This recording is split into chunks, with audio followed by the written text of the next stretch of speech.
Hello, আমি রিঙ্কি। আমার চ্যানেলে সবাইকে স্বাগত। আজকে আমাদের আলোচনার বিষয় বদ্বীপ। আজকে এই ভিডিওতে আমি তোমাদের বিভিন্ন প্রকারের বদ্বীপের ছবি এঁকে দেখাবো, উদাহরণ বলে দেব এবং বিভিন্ন প্রকার বদ্বীপ সম্পর্কে আলোচনা করব। যদি তোমরা ছবিটা নিজেরা আঁকতে আঁকতে কথাগুলো শুনে নাও, তাহলে কিন্তু বদ্বীপ সম্পর্কে সমস্ত প্রশ্নের উত্তর তোমরা খুব সহজেই দিতে পারবে। তাহলে প্রথমে আমি এখানে তোমাদের দেখাচ্ছি পাখির পায়ের মতো বদ্বীপ। বদ্বীপ কাকে বলে সেটা আগে জেনে নিই। নদীর নিম্ন গতিতে মোহনার কাছে নদী খাত খুব চওড়া আর অগভীর হয়। পার্শ্বক্ষয় বেশি হওয়ায় নদীর স্রোতের বেগ কমে যাওয়ায় নদী অবক্ষেপণের কাজই বেশি করে থাকে। এই অবস্থায় নদী তার বহন করা পলি, কাদা, বালি, নুড়ি এই অংশে সঞ্চয় করার ফলে মোহনার কাছে গ্রিক অক্ষর ডেল্টা বা বাংলা মাত্রাহীন ব এর মতন আকৃতির যে ভূমিরূপ সৃষ্টি হয় তাকে বলা হয় বদ্বীপ। এক্ষেত্রে সমুদ্র তরঙ্গও সঞ্চয়ের ভূমিকা গ্রহণ করে। উদাহরণ, গঙ্গা ব্রহ্মপুত্রের বদ্বীপ হলো পৃথিবীর বৃহত্তম বদ্বীপ। তাহলে পৃথিবীর বৃহত্তম বদ্বীপ গঙ্গা ব্রহ্মপুত্রের বদ্বীপ। এবার বলি পাখির পায়ের মতন বদ্বীপ। মূল নদী বহু শাখায় ভাগ হয়ে পাখির পায়ের আঙুলের মতন দীর্ঘ ও সংকীর্ণ হয়ে সমুদ্রের দিকে এগোলে সঞ্চয় কার্যে এই রূপ ভূমিরূপ গঠিত হয়। তাহলে দেখো, এখানে মিসিসিপি মিসৌরি নদীর বদ্বীপটা আমি এঁকেছি এবং দেখতে অনেকটা পাখির পায়ের মতন এবং পাখির পায়ের আঙুলের মতন পাখির পা আকৃতির বদ্বীপ এটা। পাখির পায়ের মতো বদ্বীপের কতগুলি বৈশিষ্ট্য হলো, নদীর শক্তির প্রাবল্য সামুদ্রিক শক্তি অপেক্ষা বেশি হয় এখানে। শাখা নদীর পলি পাখির পায়ের আঙুলের ন্যায় সঞ্চিত হয়। এটা কিভাবে উৎপত্তি হয়? অধিক গতিসম্পন্ন প্রধান অনুগামী নদীর পলিরাশি সমুদ্রের ভেতরে অনেক দূরে সঞ্চিত হয়। শাখা নদীর পলিরাশিও অনেক দূরে সঞ্চিত হয়। দুর্বল সামুদ্রিক শক্তি এই পলিরাশিকে সরিয়ে দিতে পারে না। সেই জন্যই কিন্তু এই পাখির পায়ের মতন বদ্বীপের সৃষ্টি হচ্ছে। এবার ধনুকাকৃতি বদ্বীপ সম্পর্কে জানব। শক্তিশালী প্রধান অনুগামী নদীর সঞ্চয়ে সৃষ্ট অর্ধবৃত্তাকার বদ্বীপকে ধনুকাকৃতির বদ্বীপ বলে। তাহলে এখানে দেখো, যেই আমি বদ্বীপটা আঁকবো সেই বদ্বীপটা দেখতে ধনুকের মতন। কিভাবে উৎপত্তি হয়? মোহনার কাছে এসে প্রধান অনুগামী নদী উপত্যকা পলি দ্বারা ভরাট হওয়ায় নদী বড় ত্রিভুজের আকারে অনেক শাখায় ভাগ হয়ে মোহনায় মেশে। মোহনায় নদী দ্বারা সঞ্চিত পলিকে সমুদ্রের সম্মুখ তরঙ্গ ও জোয়ার ভাটার স্রোত উপকূলের সমান্তরালে দুদিকে ছড়িয়ে দেয়। কিন্তু শক্তিশালী প্রধান অনুগামী নদীর সঞ্চয় সমুদ্রের ভেতরে কিছুটা এগিয়ে অর্ধেক চাঁদের মতন ধনুকাকৃতির বদ্বীপ গড়ে তোলে। এই ধনুকাকৃতি বদ্বীপের বৈশিষ্ট্য হলো, প্রথমত এই বদ্বীপ সৃষ্টিতে নদী ও সমুদ্রের শক্তি ভিন্ন অভিমুখে কাজ করে। শক্তিশালী প্রধান অনুগামী নদীর সঞ্চয়ে বদ্বীপের সামনের অংশ অর্ধেক চাঁদ বা ধনুকের মতন দেখতে হয়। এই বদ্বীপগুলির ক্ষেত্রফল অনেক বেশি হয়। তাহলে বুঝতে পারছো, খুব সহজেই কিন্তু আমরা ধনুকাকৃতির বদ্বীপ সম্পর্কে বললাম।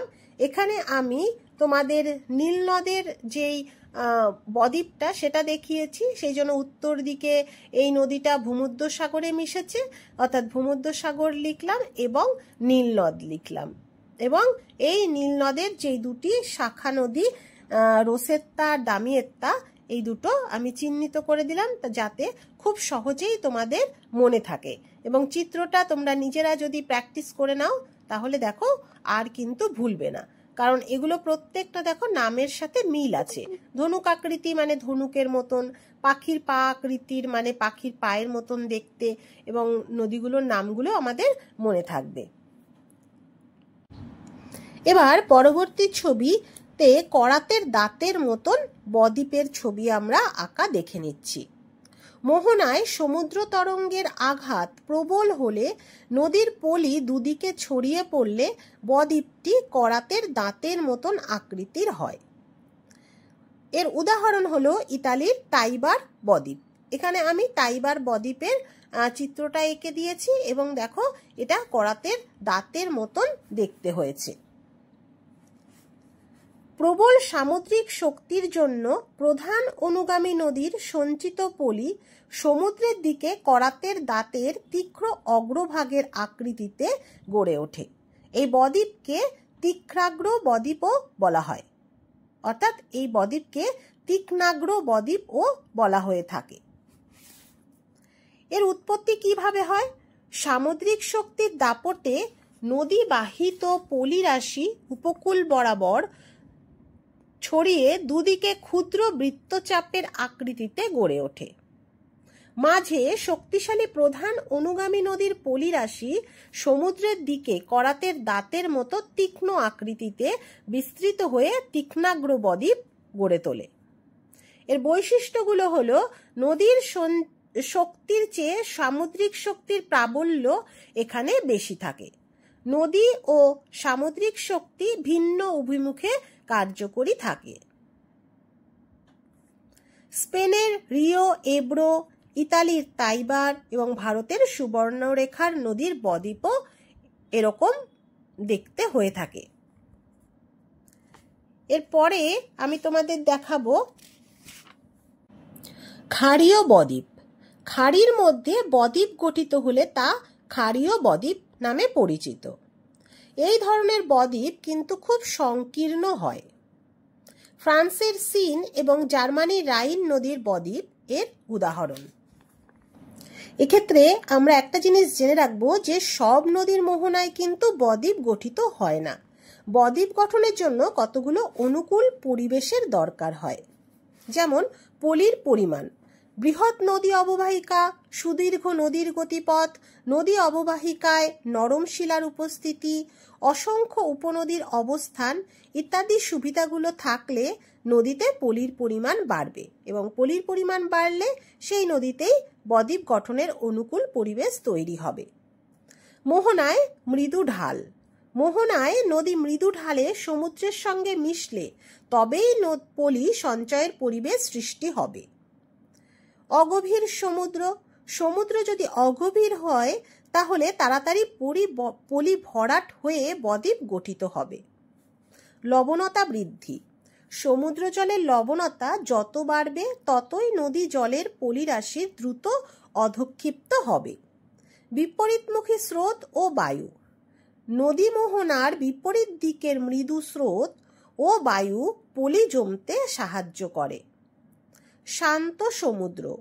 মোহনার মুখে সমুদ্র স্রোত ও জোয়ার ভাটার প্রকোপ যত কম হবে পলিরাশি তত দ্রুত সমুদ্র গর্ভে সঞ্চিত হবে। এই পয়েন্টগুলো, অর্থাৎ এই যে বৈশিষ্ট্য, এগুলো যদি, এই অনুকূল পরিবেশগুলো যদি থাকে তাহলেই কিন্তু কোনো একটা জায়গায় বদ্বীপ গঠিত হতে পারবে। যেমন আমাজন ও কঙ্গো নদীর মোহনায় কিন্তু কোনো বদ্বীপ নেই। কেন নেই? অতি বৃহদায়তন এই দুটি নদীর নিরক্ষীয় অঞ্চলের ওপর দিয়ে প্রবাহিত হওয়ায় প্রচুর জল বহন করে। মোহনায় ঢাল খাড়া হওয়ায় জলরাশি প্রবল বেগে সাগরে পড়ে। এই কারণের জন্য কিন্তু এই নদীর মোহনায় বদ্বীপ নেই। ভিডিওটা নিশ্চয়ই তোমাদের খুব ভালো লেগেছে এবং ভিডিওটা থেকে তোমরা প্রত্যেকটা বৈশিষ্ট্য, প্রত্যেকটা বদ্বীপের বৈশিষ্ট্য লিখতে পারবে এবং উদাহরণ সহ লিখতে পারবে, এবং এছাড়াও অন্যান্য আরও অনেক ছোট প্রশ্নের উত্তর কিন্তু ভিডিওর মধ্যে আমি বলে দিয়েছি। ভিডিওটা ভালো লেগে থাকলে চ্যানেলটা সাবস্ক্রাইব করে দিও, লাইক করে দিও এবং শেয়ার করে দিও, আর বেল আইকনে ক্লিক করে দিও পরবর্তী ভিডিওর নোটিফিকেশন পাওয়ার জন্য, কারণ এরকম ভিডিও আমি তোমাদের দিয়ে দেব। Thank you.